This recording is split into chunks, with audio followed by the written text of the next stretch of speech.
Revenge with Kayla.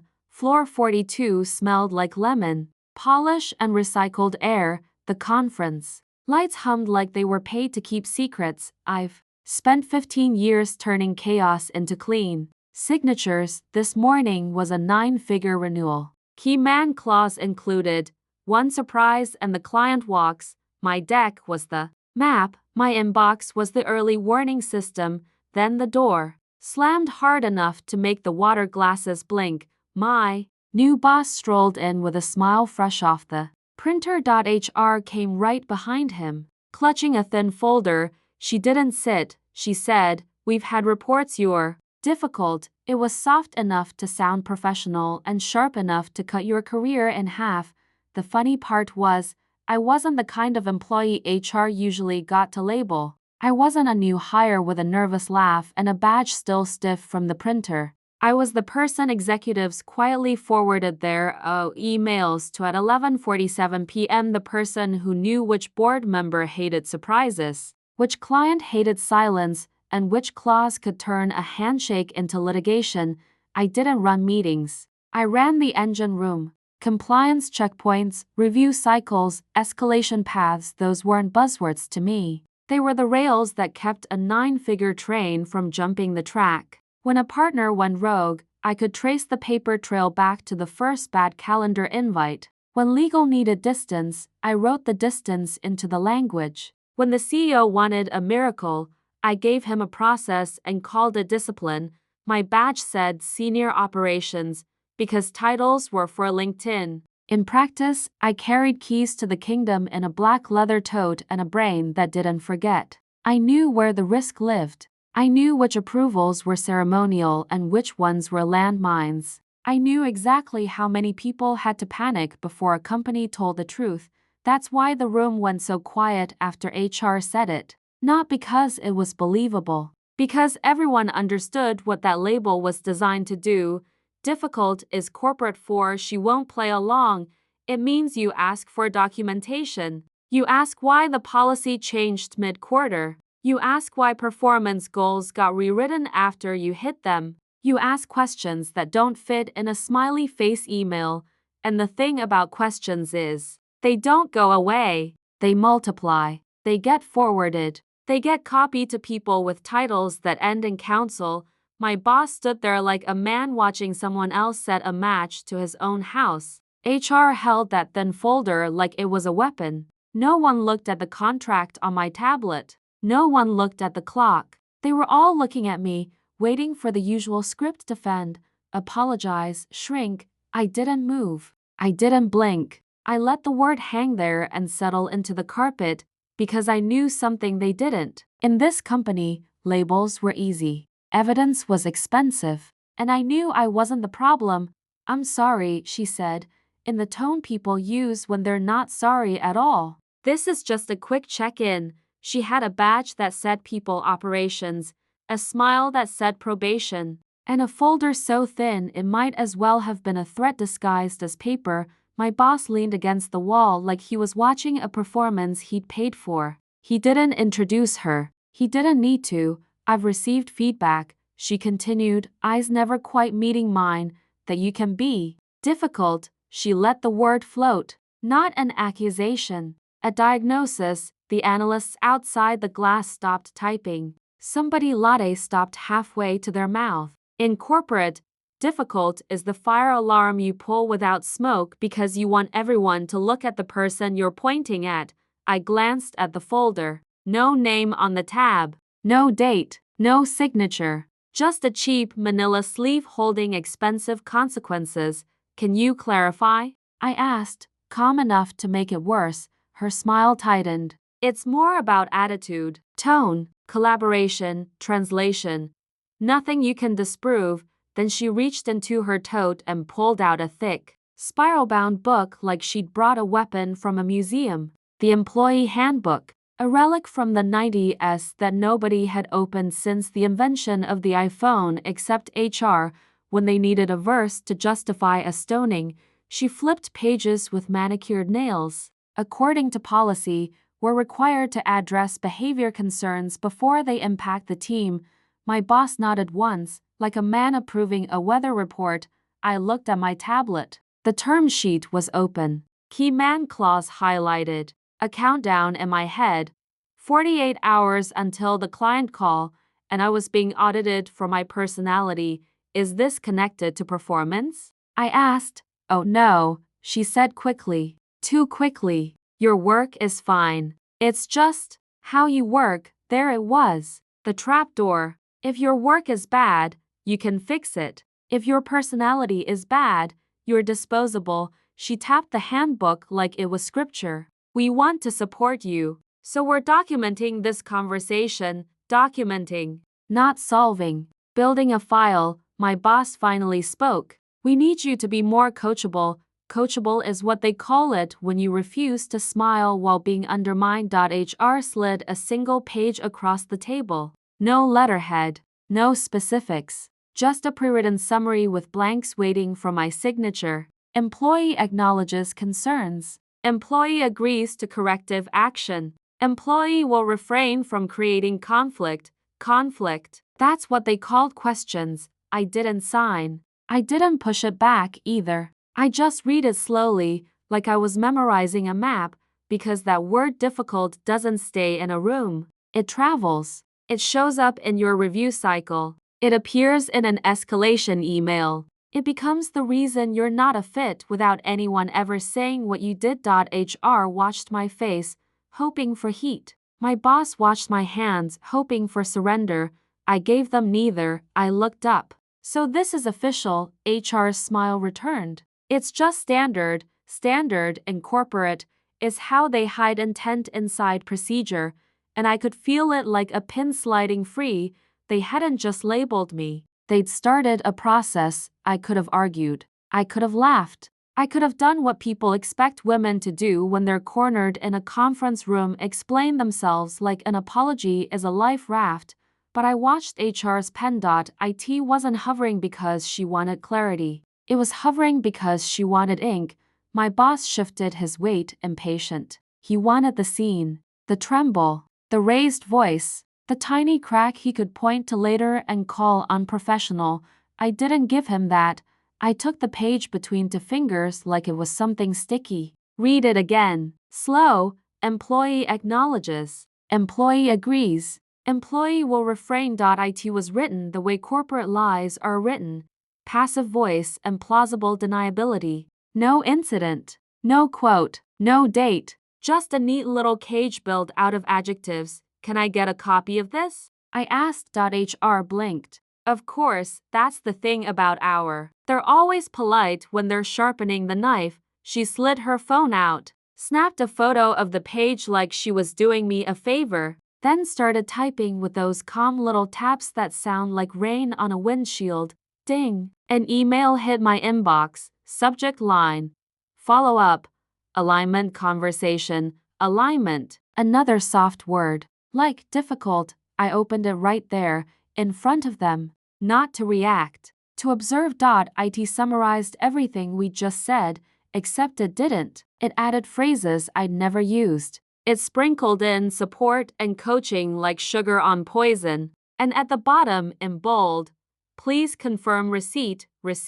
Not agreement. A trap designed to become acknowledgement by Friday. I didn't reply. I clicked save. I forwarded it to my personal archive that legal would call a contemporaneous record and HR would call paranoia. Then I looked up at my boss. He was waiting for my face to change, for the old, familiar fear to show up in my eyes, for me to start bargaining for my own dignity.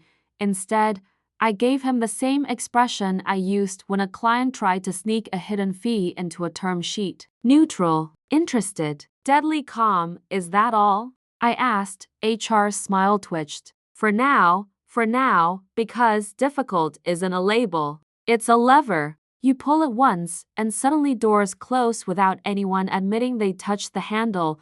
I nodded like she just told me the weather. Okay.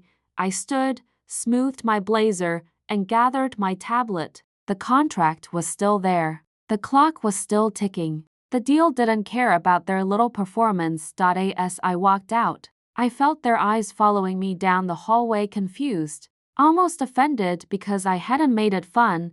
They thought I was retreating.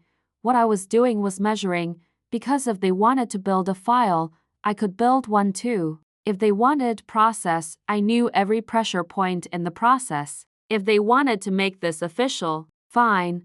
I only requested one meeting. People here, I requested a meeting and they picture a calendar invite, a little blue box, a polite subject line, 30 minutes and a latte. In a normal company, that's all it is. In a company like mine, a meeting request is a lever. Because HR doesn't move on feelings. HR moves on process. And process leaves fingerprints. Back at my desk, I didn't pace. I didn't vent to a coworker. I did what I've done for 15 years when someone tries to write a story about me.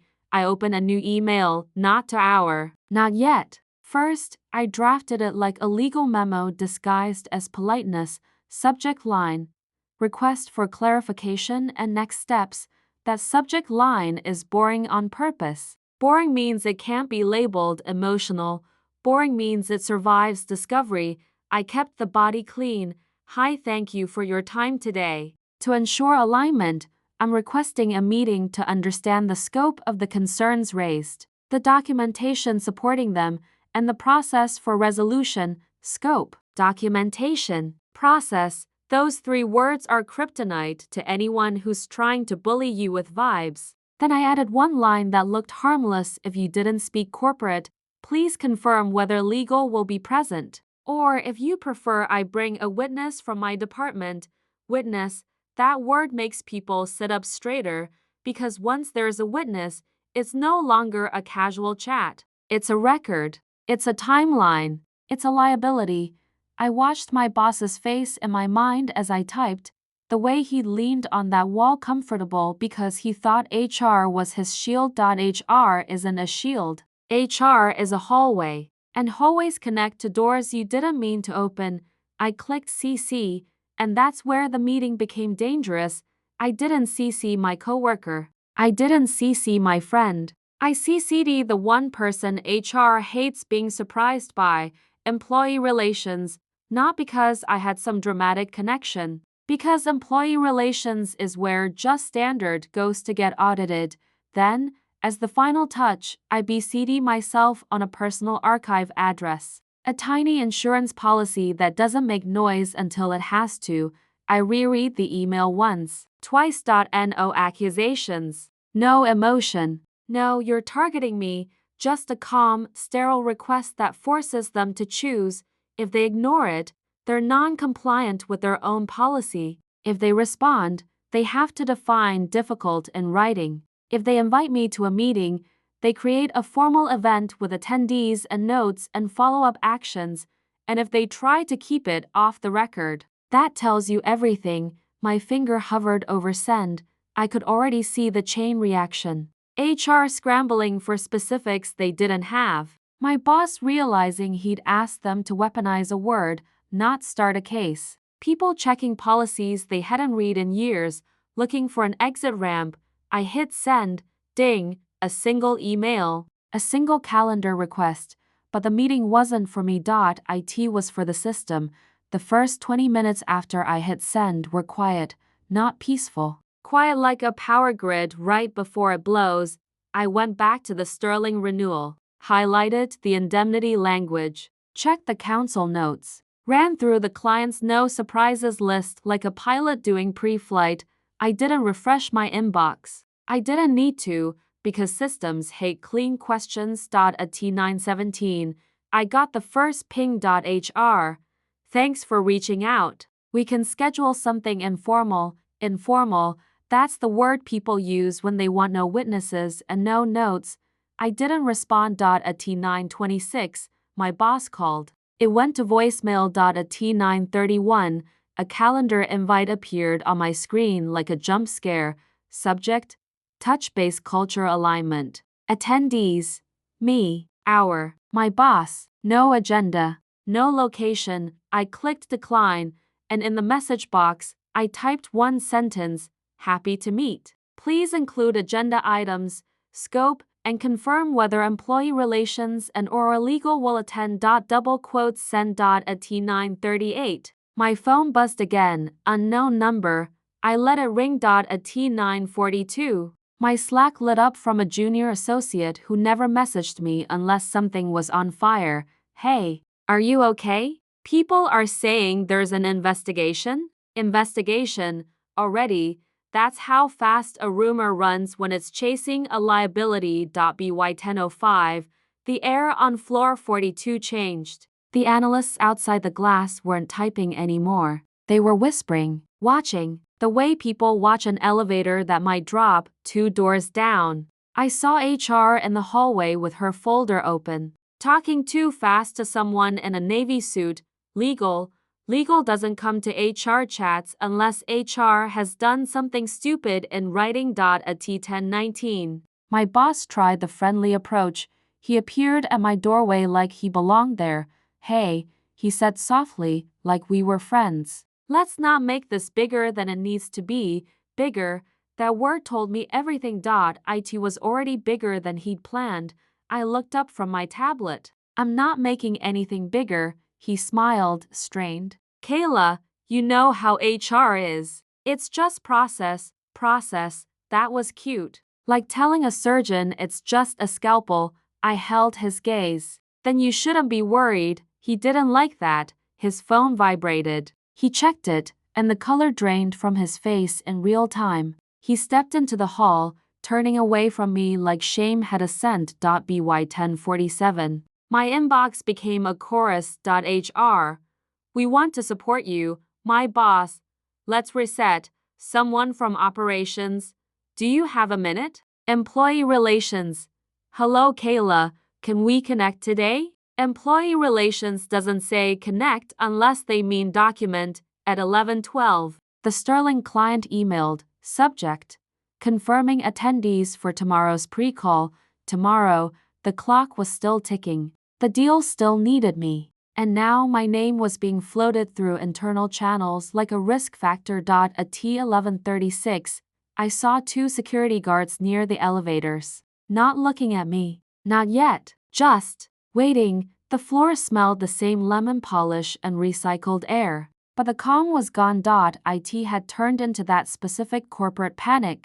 Quiet voices, fast footsteps, and executives suddenly in meetings they didn't schedule. By noon. My boss was no longer trying to control me, he was trying to contain the blast radius, and I hadn't said a single emotional word. The invite finally came at 1:07 p.m., not from employee relations. That was the first clue. Subject, formal review meeting documentation request.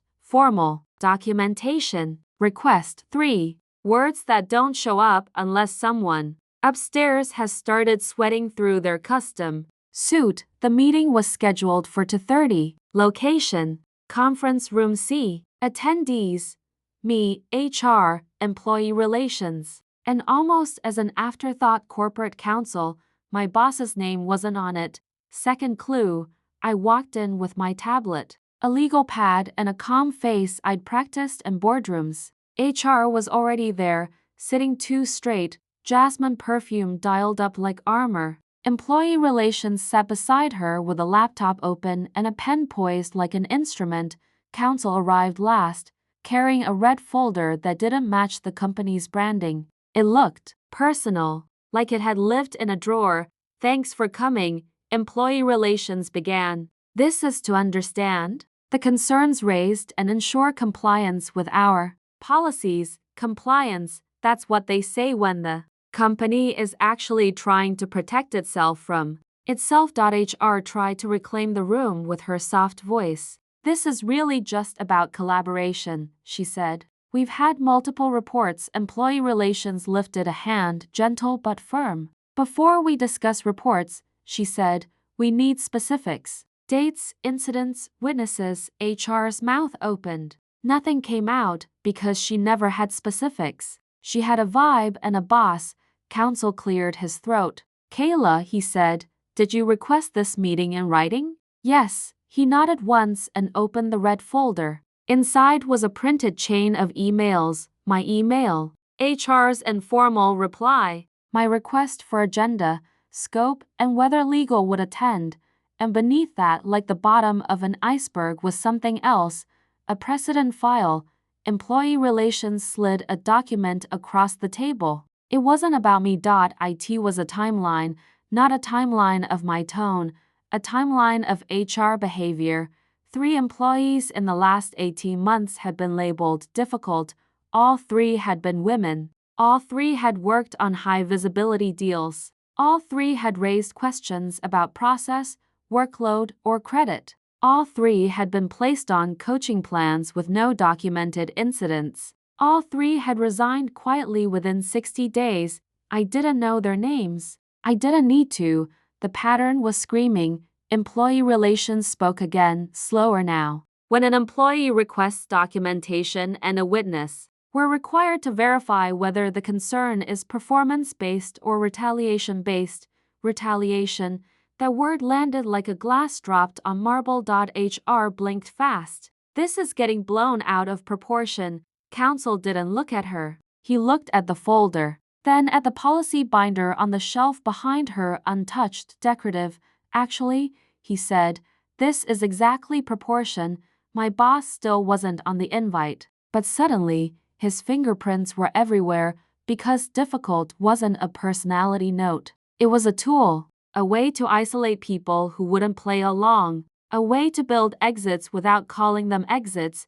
And the moment HR put it in writing, they didn't just label me, they triggered an audit. Employee relations turned to me. Kayla, for the record, have you ever received formal performance feedback consistent with these claims? I kept my voice level. No, she nodded, already typing.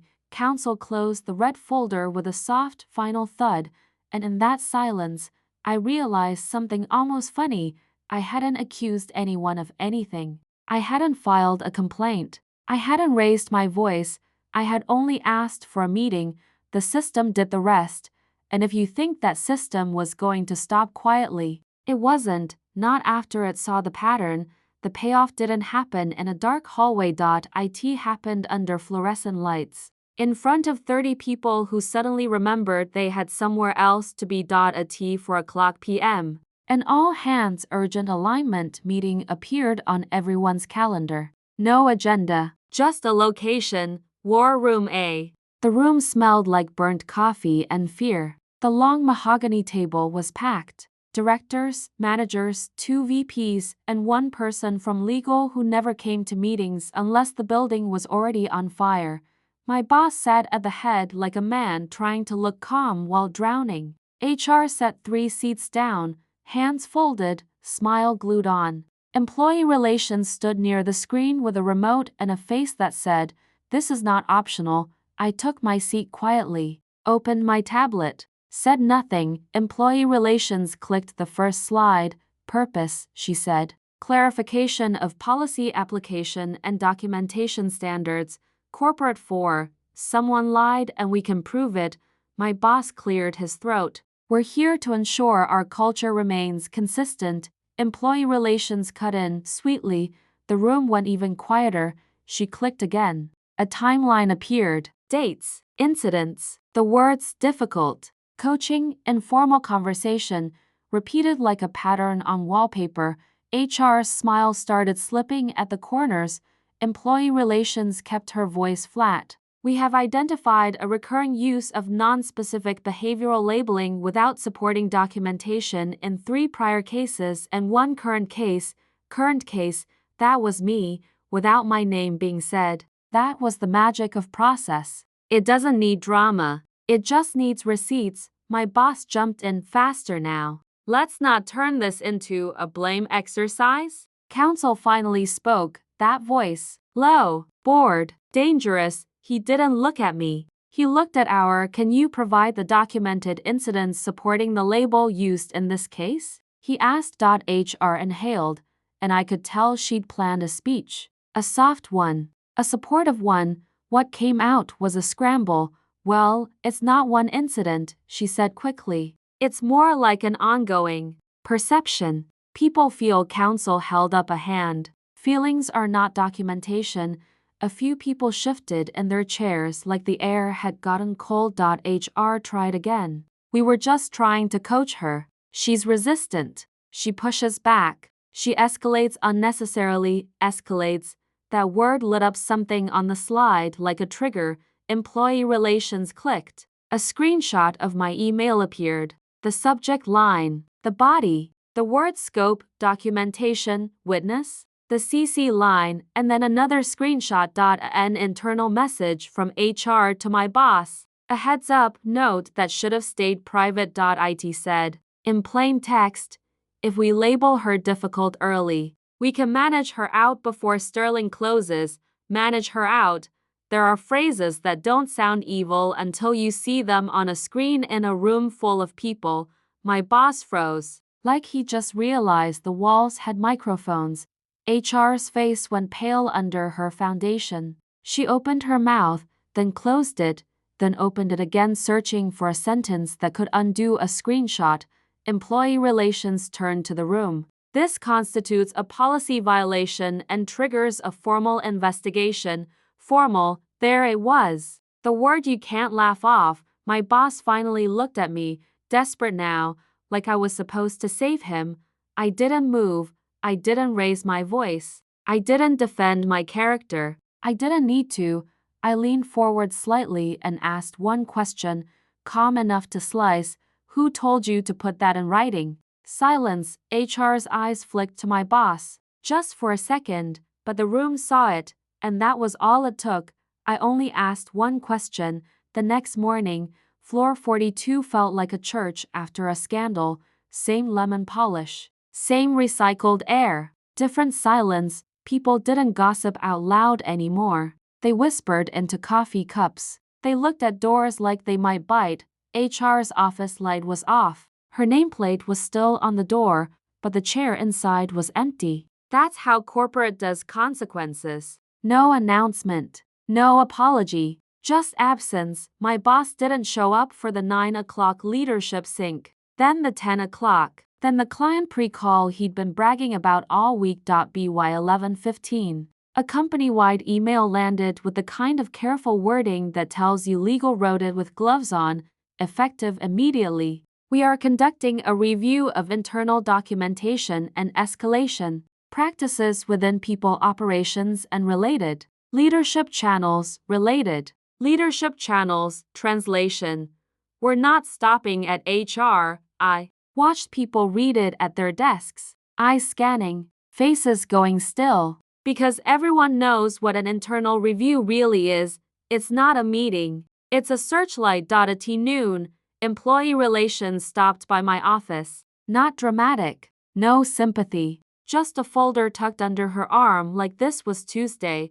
We'll need access to your email archive, she said. And any contemporaneous notes. I nodded. You'll have them. She hesitated, then added, almost quietly, you did the right thing requesting documentation. I didn't smile. I didn't need praise. I needed the Sterling deal to close, and it did. At 2:00 p.m., the client call ran clean. No surprises, no drama, just signatures and gratitude and the satisfying click of a term sheet becoming reality. After we hung up, my phone buzzed with a message from counsel. Good work. Stand by, stand by. That was my victory lap. In corporate, that's champagne. By end of day, there was a new interim head of people operations. Someone older. Someone who wore their badge like a warning label. Someone who didn't perfume the air with insecurity. 2 weeks later, my boss's office was empty too. His framed awards were gone. His glass door was spotless, like he'd never existed, and I sat at my desk in the same charcoal blazer, pearl buttons catching the light. The armor still fit. The work still needed doing, because karma in a company doesn't arrive as lightning. It arrives as process, as time stumps, as emails that don't disappear just because you regret them. They tried to call me difficult. All I did was ask for paperwork, and the system did what it always does when you hand it. Evidence. It corrected itself. Here's the part people miss when they're shaking. After an HR meeting. HR doesn't have to win in the room. They just have to get you to react the wrong way on record. They want the raised voice, the angry email, the fine whatever. The moment you stop sounding like yourself and start sounding like their narrative, because once your file has emotion in it, the facts don't matter as much. And once you sign something vague, you've handed them a blank check with your own pen. So no, silence is a weakness. Silence is strategy. If someone labels you difficult, don't fight the label in the hallway. Don't perform your innocence for an audience that already decided. Do one thing: ask for scope, ask for documentation, ask for the process, ask in writing, and if you can, ask for a witness, because the moment you make it procedural, the game changes. Now it's not your personality versus their power, it's their story versus their records, and records are heavier than opinions. I didn't get revenge by screaming. I didn't get justice by exposing anyone with a dramatic speech. I just requested one meeting and let the system stare at itself in a mirror.